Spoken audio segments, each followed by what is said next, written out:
Hey everybody, welcome to another CrushLivePoker.com hand review, and today we're going to be taking a look at some maximum value spots and some missed value spots, two back-to-back hands with the same two players on the same TCH live show that basically went on within 30 minutes of each other.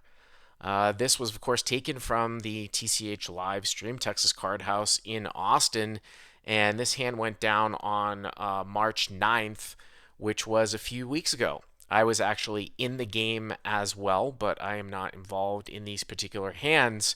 And this one's going to be really interesting to look at. As always, you can check out TCH Live every Monday and Thursday from 6 p.m. to 10 p.m. Central time. We're actually going to look at these two players in two hands back to back, and it's Alex and Coins. And one of the hands, I'm a big fan of the way that Alex played the hand, going for getting max value. And there's another hand where I wasn't really a big fan of the way that he played it. And here, this is the one where I'm not a huge fan of the way that he plays it. So we have Coins here opening for a raise to 35.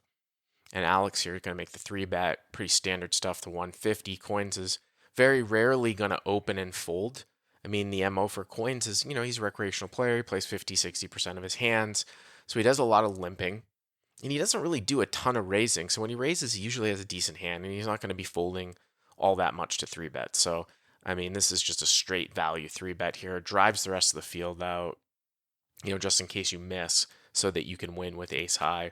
So pretty standard stuff. So a 3-bet here to 150. And you can see that they are about 2,600 effective with Coins covering here. So Coins makes the call.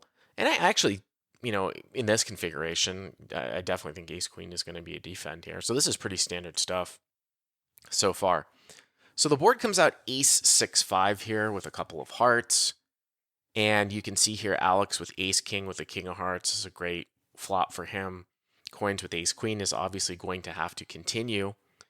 And you certainly can make a bet on this board for like a 1/3 type of sizing, probably with your entire range as the pre-flop 3-better.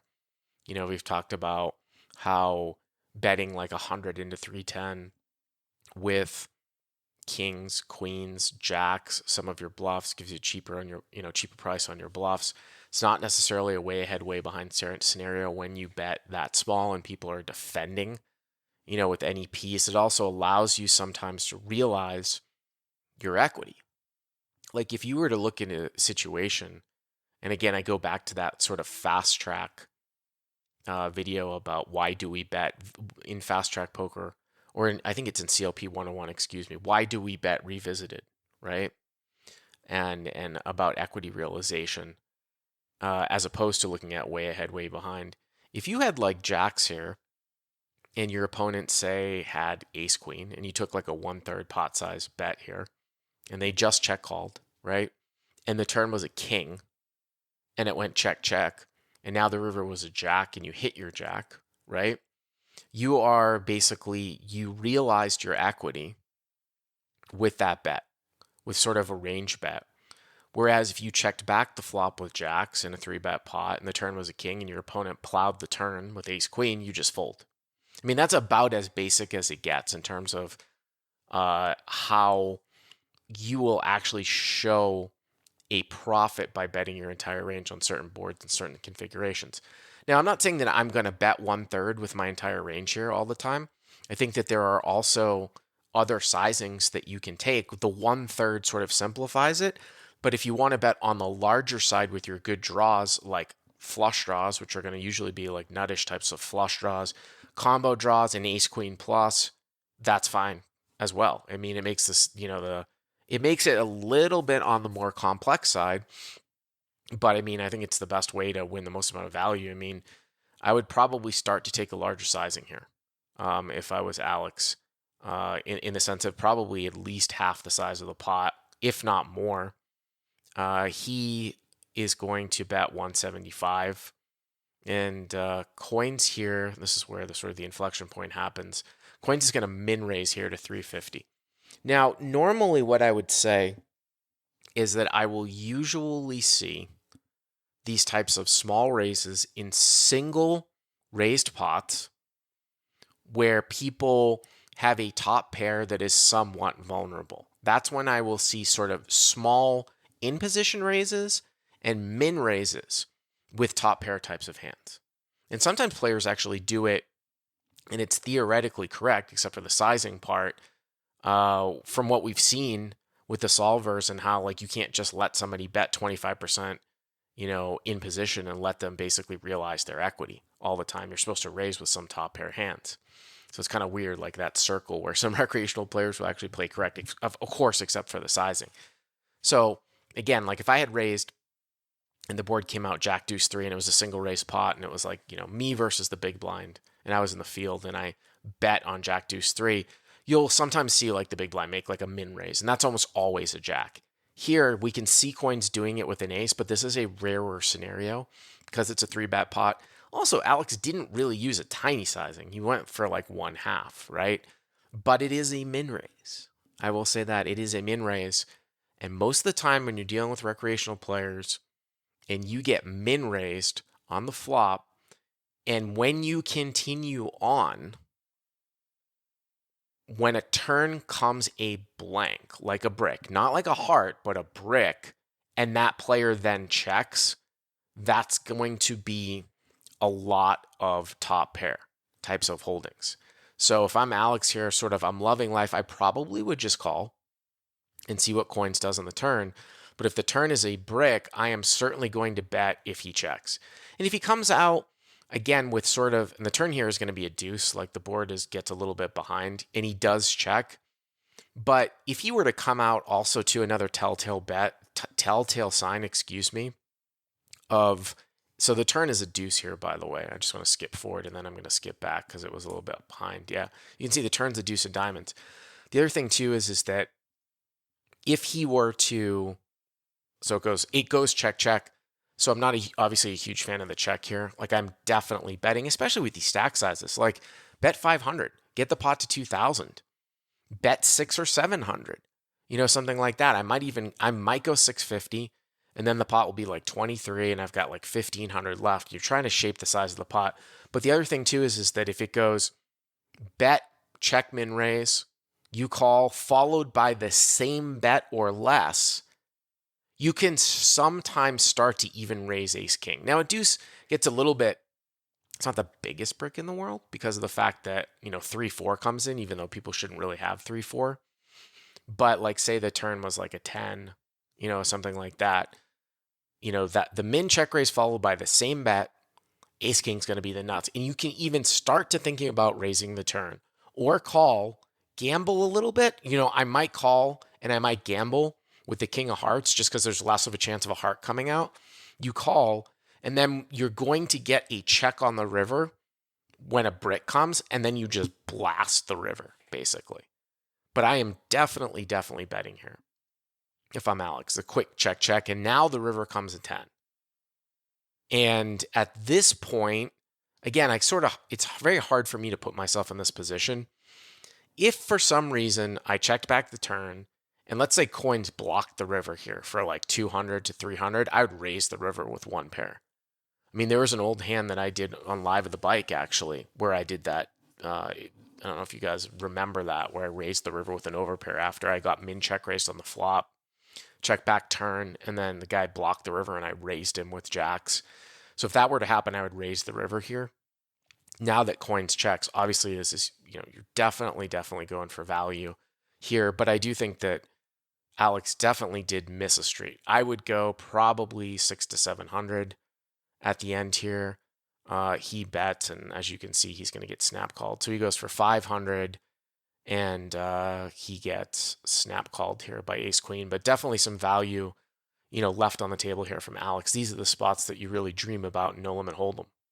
All right, let's juxtapose that last hand where I felt like Alex did not get maximum value with this hand right here, which was about 30 minutes later at about 1 hour and 39 minutes into that March 9th episode.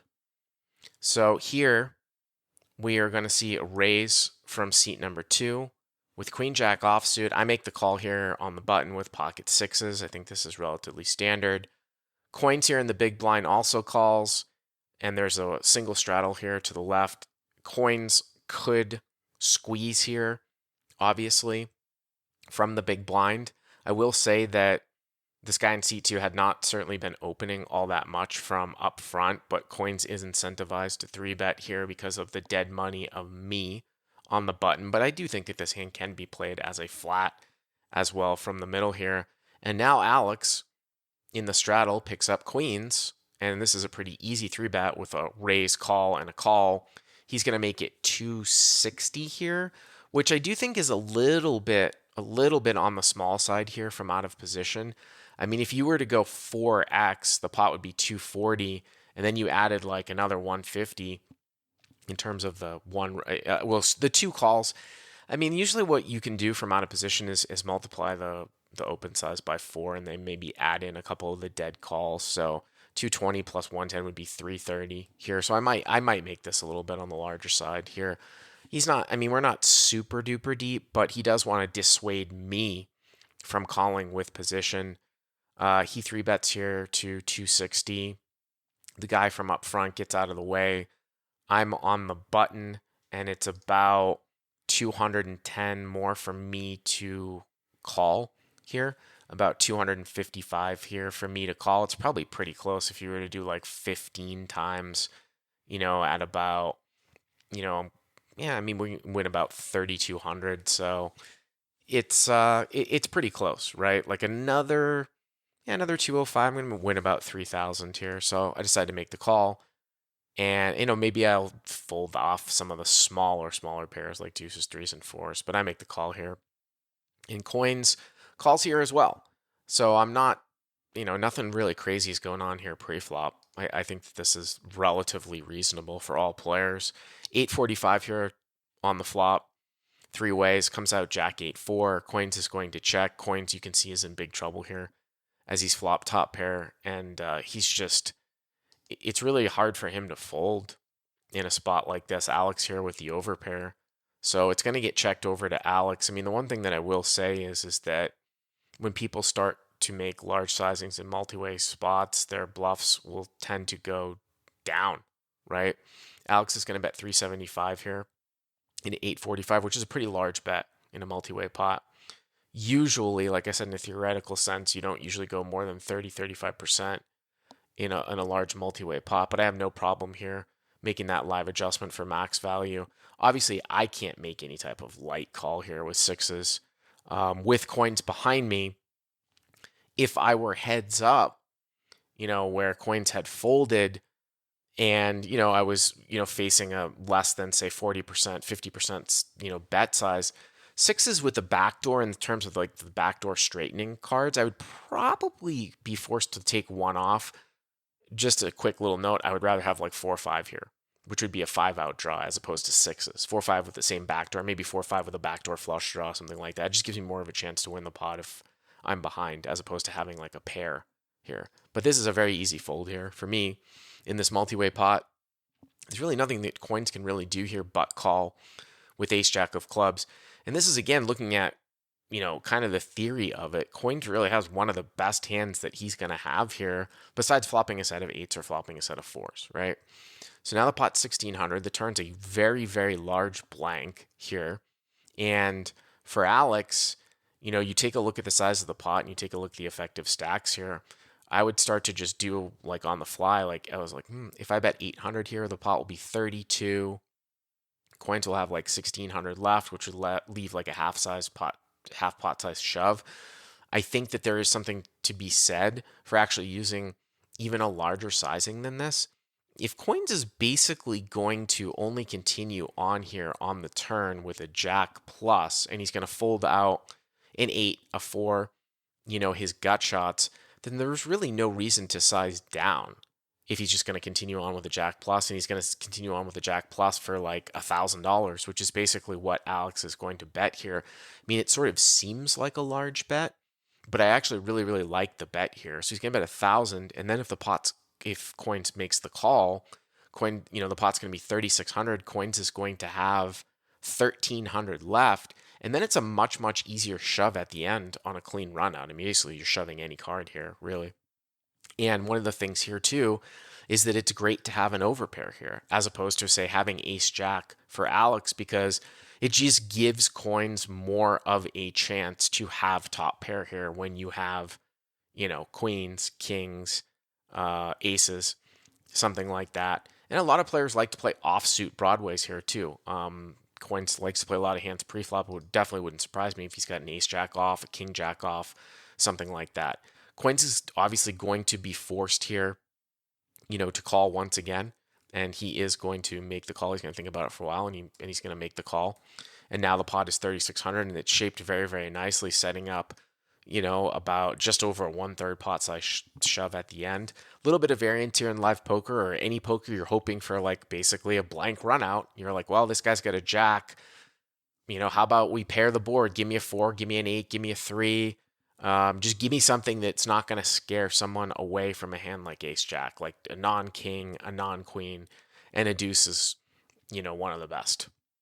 One of the best cards that you can see in the deck. I mean, if I were to hand pick a card that I'd want to see at the end, it would probably be pairing the 3. But a deuce is fine as well. Deuce is, there's something a little bit to be said just in the, the very, very small partials. Probably not from the player here, but the way that somebody might shape a hand is that, 5-6 is a gut shot on the flop that turns open-ended, that rivers a straight. More so maybe like in a single raise pot, blind versus single raise defense. That's where the deuce would interact. I mean, like I said, hand picking a 3 would be best. I'll take the deuce if I'm Alex. Coins now checks. And because Alex used sort of a larger sizing on the turn, he's able to shove this river. And like I said, he didn't even think about it for too long. Makes the shove, and Coin's just like, all right, I'll call. Something to say about Coins, like I said, it's very, very difficult for Coins to fold here, especially when he blocks pocket aces.